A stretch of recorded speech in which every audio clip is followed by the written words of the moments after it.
जितनी जातियां शूद्र की हैं, ये उत्पादक करता है, रिसर्चर थी, एक तरह से वैज्ञानिक थी, प्रोडक्शन करता थी। इन्होंने हर चीज पैदा करके प्रोडक्शन करके पूरे मानव प्राणी जात की मतलब जानवरों तक को भी सबको धरोहर को बचा के लाए। ये बहुत अच्छी बात है। लेकिन मुझे सबसे बड़ा तकलीफ और दुख इस बात का है कि ब्राह्मणी व्यवस्था ने उन्हीं कर्म करने वाले जातियों को सीढ़ियों में ऊंच नीच अछूत क्यों बना दिया।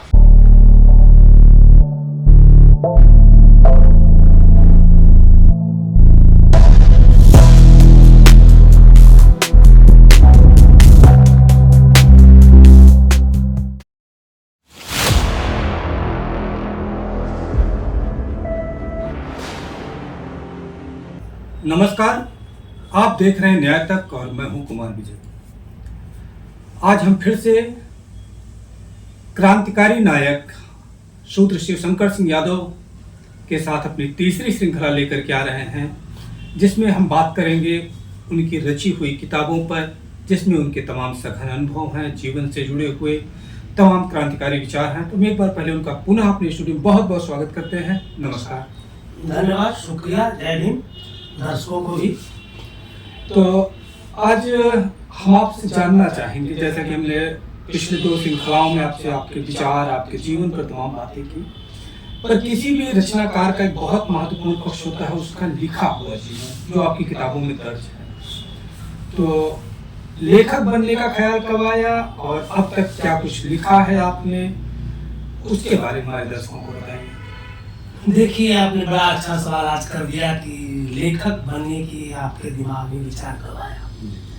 को बता दूं, जब मैं बाम से ज्वाइन कर लिया था तो क्रांतिकारी विचार तो मैं सचेत बाबा साहब की किताबों को पढ़ा 85 में। उसके पहले मैं तो हिंदू धर्म के मान्यताओं के कारण भाई जनरेशन से जो था वो एक तरह से मैं भी हनुमान का भक्त था, पूजा पाठ करता था। लेकिन वो 82 में मानव कांसीराम साहब जुड़ने के बाद जो है रिडिल से म्यूजियम पढ़ा पहली बार, तो उसने हमको बहुत ही परिवर्तन लाया। इसके बाद उनकी किताबों को पढ़ना शुरू किया, गीता की समीक्षा, आपके हिंदू समाज का प्रदर्शक तुलसीदास और संस्कृतायन, बहुत सी किताबें पढ़ा। और पढ़ने के बाद मैं उस समय जो है times of Navbharat Times, Jansatta कुमारी, अपना जो संस्करण जो होता था मैं लेख लिखता था कि भाई छापो तुम भी। मेरी पता नहीं, वो पढ़ने के बाद मेरा भी एक उत्साह बढ़ा कि मैं भी जरा भेजूं, मीडिया में आना चाहिए, बातों को समाज में जाना चाहिए। तो कोई छापता नहीं था। तो कई लेख मैंने, एक बार हमारे प्रोफेसर माने साहब थे, हमारे बामसर के साथी थे, उससे मैं कहा, तो बोला तुम्हारी लेखों को कौन छापेगा, कोई नहीं छापेगा ना, तुम क्यों नहीं करता है कि एक संग्रह बना करके किताब लिख दे। सच कहे तो वहीं से जो है मैं जितना लेख लिखता था। और क्या था आपके लेखों में जिनको आप प्रेषित कर रहे थे तमाम? ये हिंदू धर्म के खिलाफ जो बाबा साहब ने हिंदुइज्म, चाहे जो भी उन्होंने साहित्य, जैसा भी आपने खुद ही बताया कि आप बजरंग बली के भक्त थे, तो एक बजरंग बली के भक्त को कब ऐसा कुछ मिला कि वो एकदम से हिंदू धर्म की व्यवस्थाओं के खिलाफ खड़ा हो गया? ये 85 की घटना है। हुआ क्या था कि एक दिन मैं उसमें वेस्टेड पोस्ट पर भी था। हुआ क्या था कि सुबह एक दिन पेपर में पढ़ा मैंने कि अगर ये किताब रेडियो सोहिंगम नहीं छापी जाएगी तो हम राम का पुतला जलाएंगे। सुबह मैं पढ़ा पेपर तो मैं चकरा गया। मेरा कमेंट्स याद है, मुझे कौन पागल है जो राम की पुतला जला, भगवान राम का पुतला जलाने की बात कर रहा है। फिर ऑफिस में जाकर के अपने लोगों से बात किया तो उन्होंने कहा कि ये किताब है रिडिल्स इन हिंदुइज्म, जो महाराष्ट्र सरकार जो है उसको पब्लिश करना चाहती है अंग्रेजी से मराठी में, और बाला साहब ठाकरे विरोध कर रहे हैं। तो इस विरोध की प्रतिक्रिया में आरपीआई काला घोड़ा का मोर्चा निकाली थी और मोर्चे में बात उन्होंने कहा था। मैं बोलो किताब कहाँ मिलेगी? मुझे वो किताब याद है, दादा इसमें चोरी से मिली है, खुलेआम नहीं मिलती थी। तो उस किताब को मैं लिया और घर में लाके, इंग्लिश में थी, उसको अध्ययन किया, पढ़ा। पढ़ने के बाद पता नहीं क्या एकदम, मैं तो साइंस का स्टूडेंट था, सामाजिक ज्ञान तो कुछ था नहीं, सिला रखा है। फिर बाद में इंजीनियरिंग का कोर्स किया, इंजीनियरिंग करने के बाद नौकरी में लग गया।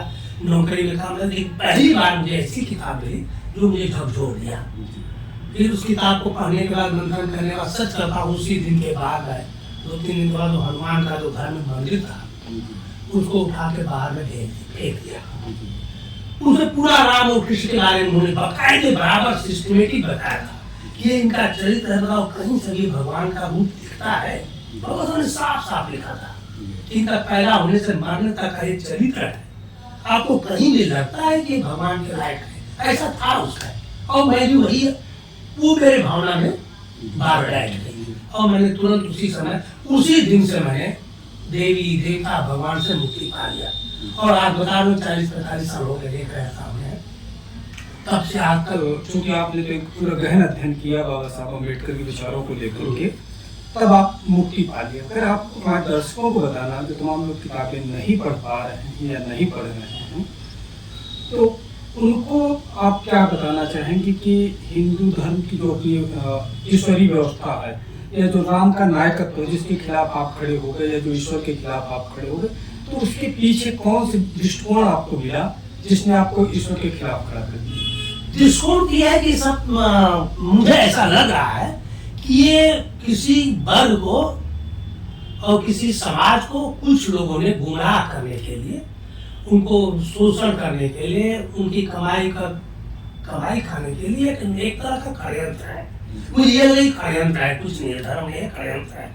और मैंने फिर तर्क करना शुरू किया, रामचरितमानस को पढ़ा, गीता की समीक्षा पढ़ा, तो उससे बहुत कुछ अनुभव मिला मुझे।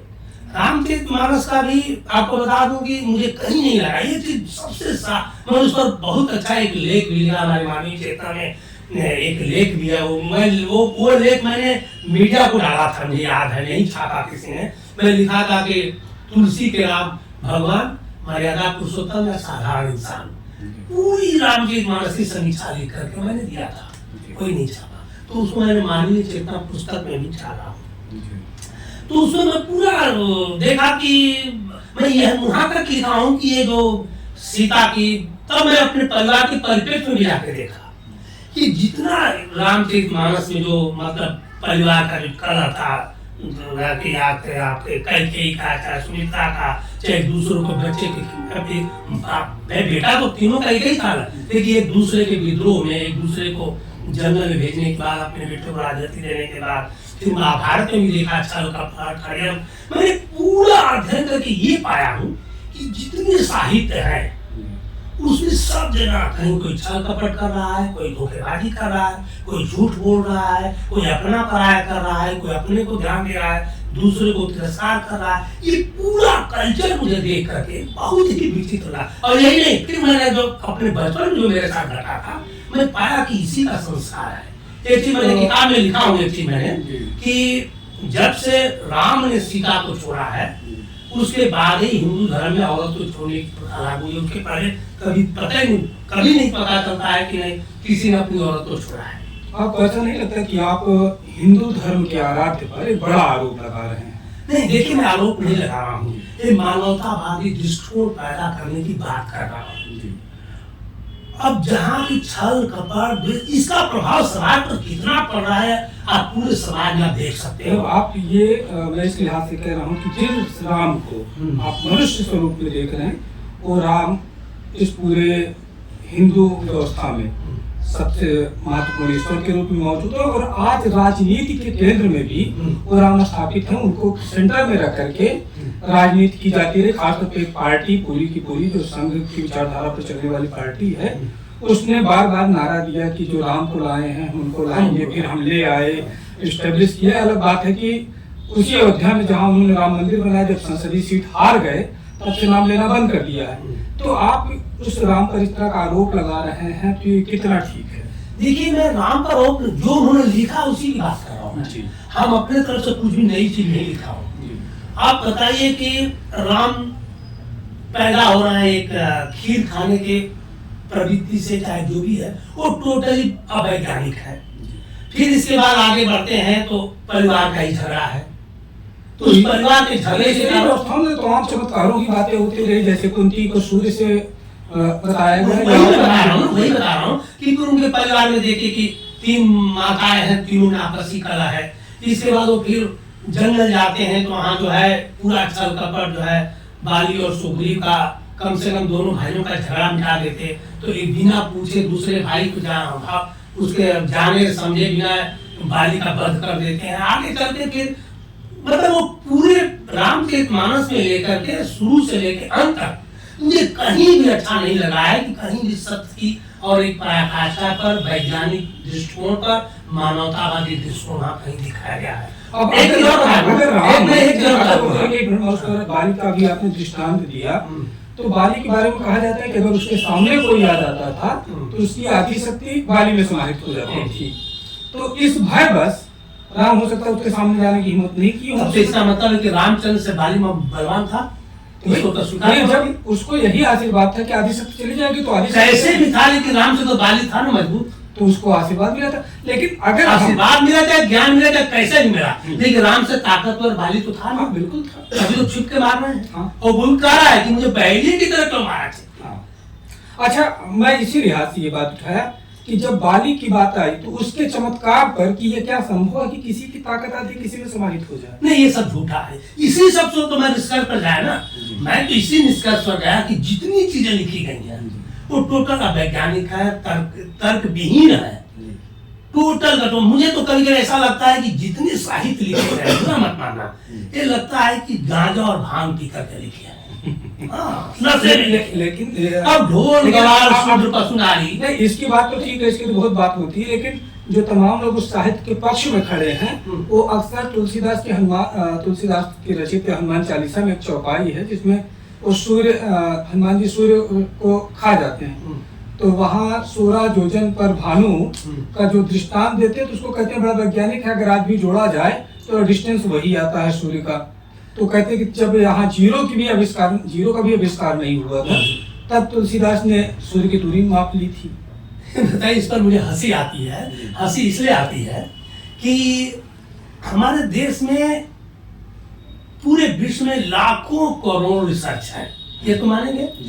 दवा में है, इंडस्ट्री में है, कल में कारखानों में है, इधर मोबाइल में है, सैकड़ों है। इतने बड़े डब्बे से लेकर के इस तरह का मोबाइल आज आ गया है, पूरा चमत्कार आपके सामने दिख रहा है। इस देश में, भारत भूमि में एक भी रिसर्च नहीं है। और दूसरा से वो कहते हैं कि हमारे पास जो है गणेश की एक तरह से कहते हैं कि प्लास्टिक सर्जरी थी, फिर कहते हैं कि आपके दूरदर्शन के जो संजय की दूरदृष्टि थी, पुष्पक विमान था। बुरा मत माने जो वर्ड यूज कर रहा हूँ। इतने बड़े जब तुम विद्वान थे तो गधे तुम लोगों ने लैट्रिन बनाने का ज्ञान क्यों नहीं हुआ कि अपना संडास किसी इंसान के ऊपर ढोने के लिए तुमने हरखोर जात बना दिया। अरे भाई तो भाई पास इतना ज्ञान क्यों नहीं हुआ? नहीं, तो मामला ये है कि उस समय ये उसको उर्वरक के रूप में इस्तेमाल करते थे, तो उसको ऐसे कैसे फेंक देते? उसका तो इस्तेमाल कर रहे थे। अरे तुम्हें जात बना उसके सर पर ढोने के लिए, फिर तुम वैज्ञानिक नहीं होगा। अरे वो तो छोड़िए, जब कहते हैं कि हमारे पास पुष्पक विमान था तो बैलगाड़ी बनाने का शौक नहीं है। उन्होंने डोली बनाया, सुनिए डोली बनाया है। रावण की कल्पना थी, रावण ने। देखिए हमारे राम के मानस पुष्पक विमान से तो रामचंद्र रावण का अंतिम नहीं है ना, रावण का था। जब उसको जीत लिए तो लेकर के आए रावण। नहीं, वो भी काल्पनिक है। रावण को भी अगर मान लिया, उसमें तो कुछ सवाल ही नहीं है। उस समय जब तुम्हारे पास पुष्पक विमान बनाने तो बैलगाड़ी बनाने का तसव्वुर नहीं था। तुमने डोली बनाया, मालूम है ना, एक कहार जात बना दिया कि हमें तुम ढो के ले चलो। धोबी जात बना दिया, हर काम के लेके जात बना दिया। तो तुमने क्यों नहीं टुल्लू मोटर क्यों नहीं बनाया, वॉशिंग मशीन क्यों नहीं बनाया, तुमने लैट्रिन बनाने का शौक क्यों नहीं हुआ? तुम्हारे पास कुछ भी ज्ञान ही नहीं था। भाई आप इस व्यवस्था ने मानव संसाधन का सबसे बेहतर यूज किया, तकनीकों से बचे रहे। नहीं, ये देखिए ये कहिए कि मूर्खता, धूर्तता, अज्ञानता, अवैज्ञानिकता था। पूरा का पूरा हमारा हिंदू समाज मूर्ख बना हुआ था। हम तो नहीं मानता हूँ किसी तरह से। हाँ, एक चीज है, कभी कभी मैं मानता हूँ कि भाई ये लोग शातिर विद्वान थे, लेकिन मैं इनका भी पक्ष रखना चाहूंगा, क्योंकि इनका मानना है कि वो इस समय, जैसे आज आपके यहाँ बात चल रही है कि आज बेरोजगारी अपने चरम पर है, उस समय जो लोग सामाजिक बड़ी व्यवस्था डिजाइन कर रहे थे, उनका था कि ये समाज एक दूसरे पर साइक्लिक प्रोसेस में निर्भर रहे, कि सब एक दूसरे के लिए कुछ ना कुछ करते हुए नजर आए। अगर कोई शिक्षा दे रहा है तो शिक्षा देना बड़ा काम हो गया। शिक्षा, आज भी शिक्षा बड़ा काम ही मानी जाएगी। तो अगर जो लोग शिक्षा तक नहीं पहुंच पा रहे हैं उसको अलग तरीके से उसकी मदद करने का प्रयास करें कि कोई उसके कपड़े धुल दे रहा है, कोई उसकी साइकिल ठीक कर दे रहा है, कोई उसकी पनही बना दे रहा है। बहुत अच्छा। तो जो शिक्षा बांटने का ज्ञान सबसे महत्वपूर्ण तब भी था, आज भी आप भी कहेंगे कि आज भी सबसे बड़े सोपान पर है। तो जो ज्ञान ले रहा था उसकी सब लोग मदद कर रहे थे। उसी तरह जैसे जो किसान उत्पादन कर रहा था उसके खेतों में भी सबका हिस्सा लगता था। मैंने खुद देखा है कि जब फसल पकती थी, उसका जो खलिहान होता था वो सब लोग आते थे, जितनी भी जिसको प्रजा के तौर पे देखा जाता था, 16-18 ऐसी कुछ प्रजा होती, तो सबका हिस्सा वो हो वहाँ उपस्थित। साल में दो बार तो सब एक दूसरे पर एक बड़ी समावेशी व्यवस्था थी कि कोई भूखा न रहे। सबके यहाँ अनाज भी, जो उत्पादक नहीं था उसके यहाँ उत्पादक जाति अनाज पहुंचा रही थी, और जो कर्म व्यवस्था में लगी हुई जातियां थे, चाहे जिनको आप धोबी कह रहे हैं या कहार कह रहे हैं, तो जो डोली और पानी देने का काम करते, तो सब एक दूसरे पर बड़ा निर्भर होकर के समाज को चला रहे थे। और आज वो पूरी की पूरी व्यवस्था छिन्न भिन्न हो गई। आज स्थिति ये हो जाती है, अभी तमाम लोग इस बात का, अभी भी मैं अपने गांव गया तो लोग कह रहे थे कि भैया आप खेती करने के लिए मजदूर नहीं मिल रहे हैं, अब कोई नहीं मिल रहा, खेती कैसे हो। तो पहले था कि एक सामाजिक व्यवस्था बनी थी जिसके तहत लोगों की खेती बड़े आराम से हो जाती थी। बहुत कठिन हो गई। तो अगर ऐसे में कल उत्पादन बंद हो गया तो आपका देश कहाँ जाएगा? क्या सिर्फ ज्ञान? देखिए, उत्पादन के रूप में तो एक तरह से मैं उसको सही मान रहा हूँ कि ये जितनी जातियां शुद्ध की हैं, ये उत्पादन करता है, रिसर्चर थी, एक तरह से वैज्ञानिक थी, प्रोडक्शन करता थी। इन्होंने हर चीज पैदा करके प्रोडक्शन करके पूरे मानव प्राणी जाति मतलब जानवरों तक को भी सबको धरोहर को बचा के लाए। ये बहुत अच्छी बात है। लेकिन मुझे सबसे बड़ा तकलीफ और दुख इस बात का है कि ब्राह्मणी व्यवस्था ने उन्हीं कर्म करने वाले जातियों को सीढ़ियों में ऊंच नीच अछूत क्यों बना दिया? क्यों नहीं कहा कि भाई तुम एक बाप की औलाद हो, सब लोग मिलकर के रॉ मटेरियल अपने में लेन देन व्यवहार कुशल से चलाओ, खिलाओ पिलाओ, तुम लोग ही खाओ पियो प्रदर्शन करो और हम लोगों को भी जिलाओ खिलाओ पिलाओ।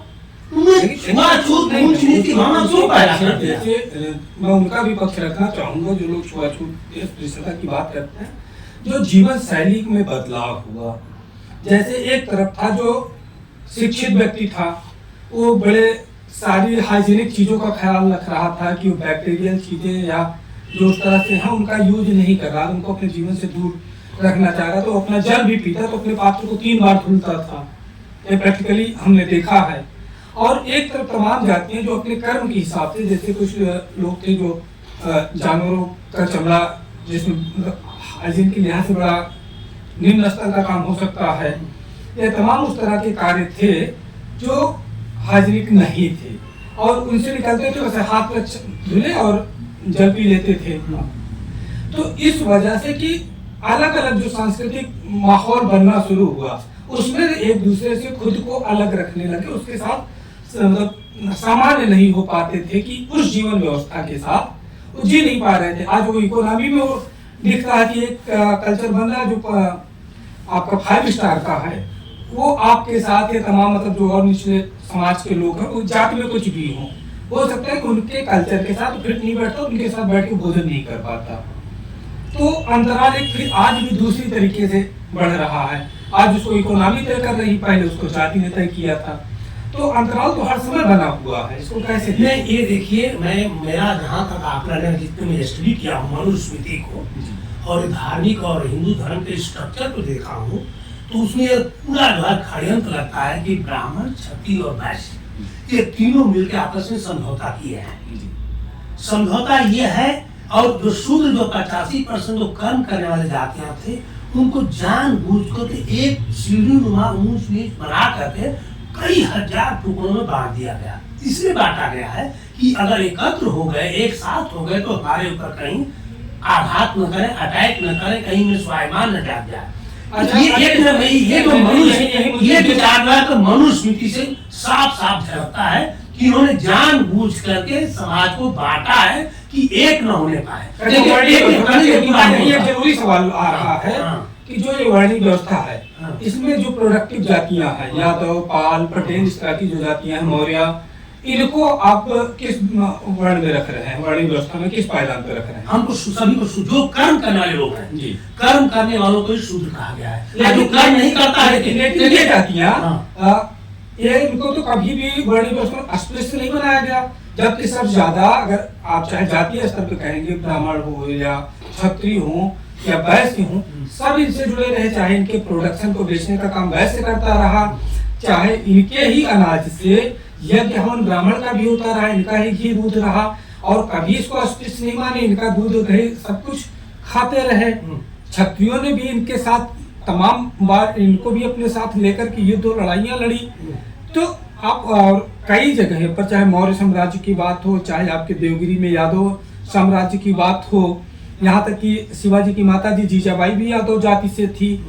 तो इनको तो कभी अस्पृश्य माना नहीं गया। अस्पृश्य में जो आज आपके दलित जातियां हैं, इनको रखे तो आप शूद्र में दोनों को कैसे आप समाहित कर पा रहे हैं? देखिए, हमारे हिंदू धर्म के वर्ण व्यवस्था में सिर्फ 4 ही वर्ण है जी, ब्राह्मण, क्षत्रिय, वैश्य और शूद्र जी। इवन मोहन देवी भागवत का होगा ना, वर्ष की नापी तो कोप असहाय कुंभकार का अंत्य जातियां, ये जितनी बैकवर्ड की जातियों को लिखा गया है, सबको लिखा गया कि अंत्य जातियां, इनको छूने से, स्नान करने पर और देख लेने से, सूर्य का दर्शन करने से शुद्धि होती है। हाँ, तो अनेक हमको यह है कि किताबों में जो इन्होंने 1000 साल पहले लिखा, ये जो आप बोल रहे हैं कि देखिए, एक सवाल और उठता है उसमें कि जब आदमी, जैसे कि नारी है, अगर उस शरीर को टच नहीं करेगा तो बाल कैसे बनाएगा?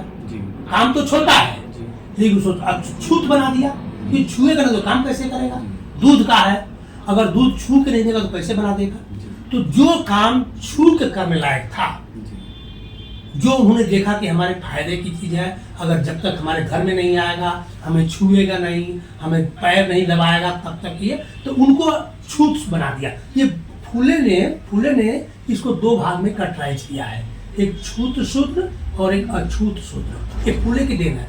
इसके पहले वर्ण व्यवस्था में सिर्फ शूद्र ही था, तो फूले ने इसको छूत, जैसे खुद फूले जो है छूत शूद्र थे, अपने को छूत शूद्र मानते थे, और एक अछूत शूद्र।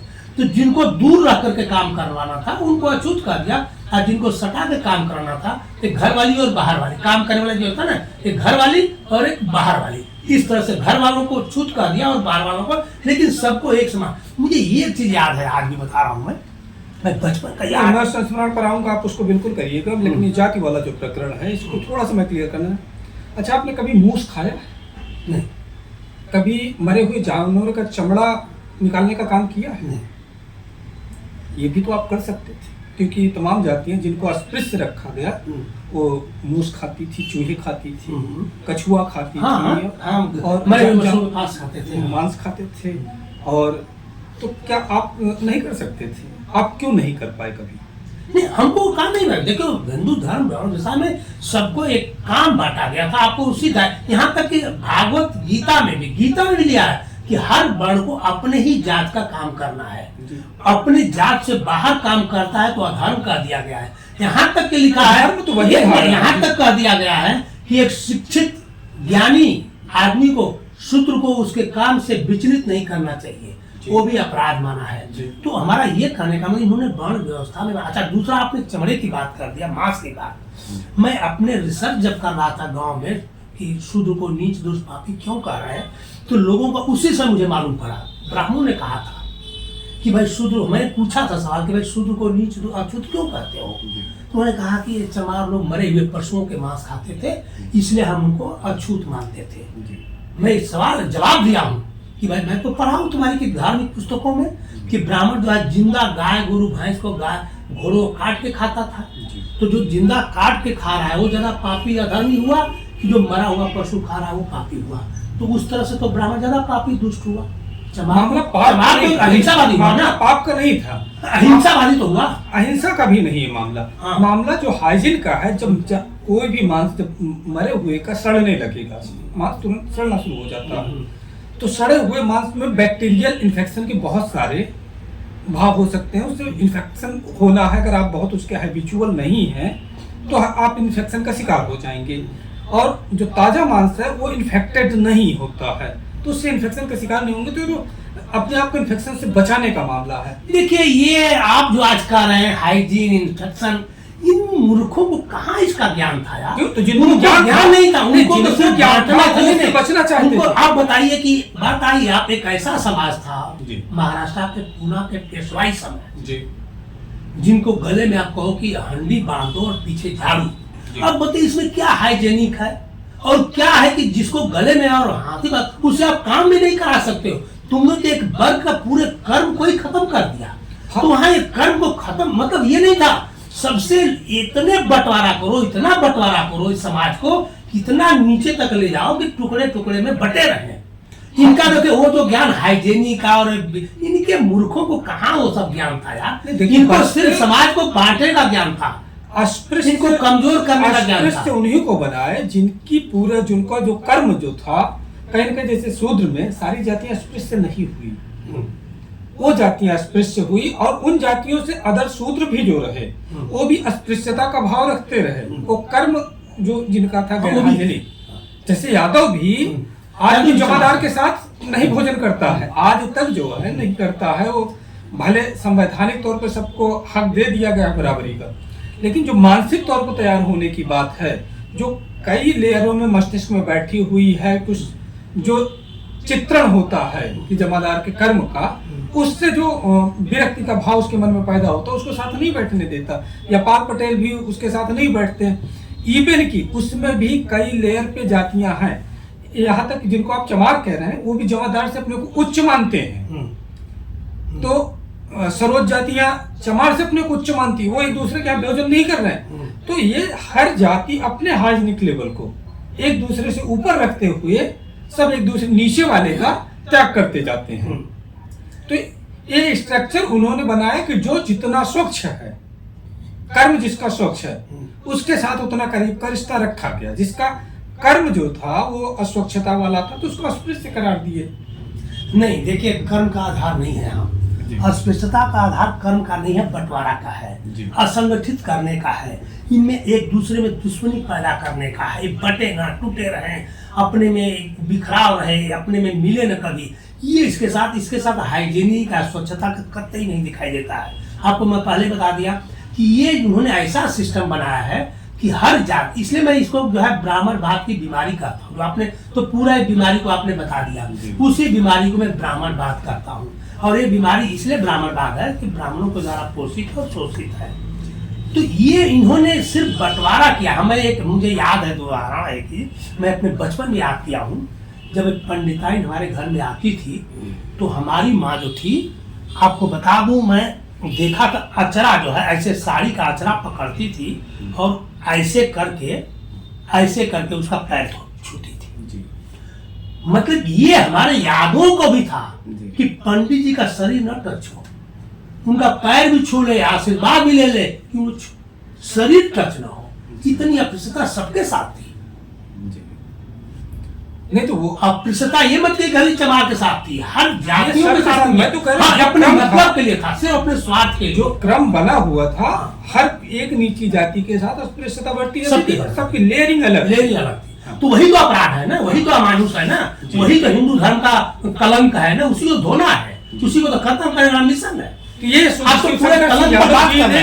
कहा कि इसी कलंक को धोना है जो कहीं ना कहीं बांट देता है, जिसपे मैंने उनसे तमाम जी रहे कि तमाम पक्ष भी रखे, लेकिन उनका मंतव्य बहुत मानवतावादी दृष्टिकोण के साथ स्पष्ट होता है कि अब ये विभाजन और नहीं चाहिए। सबको अपने मन का काम करने की छूट होनी चाहिए, सबको संपूर्ण सम्मान बिना किसी अस्पृश्यता के जीने का हक होना चाहिए, और उसकी हर लड़ाई लड़ने के लिए वो तैयार हैं। वो समाज को उसके लिए जागृत करना चाहते हैं, उसी के लिए वो अपना मिशन चला रहे हैं। गर्व से कहो हम शूद्र हैं। तो उनका ये मिशन हम भी चाहेंगे कि अगर समानता और मानवीयता के लिए बढ़ रहा है तो हम भी उसको शुभकामना देंगे। इस खंड में हम उनकी किताबों पर बात करना चाहते थे, लेकिन वो बातें अभी तक कंप्लीट नहीं हो पाई, तो हम अगली श्रृंखला में पूरी तरह से उनकी किताबों पर बात करेंगे। इस अंक में बातचीत करने के लिए बहुत बहुत धन्यवाद। शुक्रिया, धन्यवाद, जय भीम।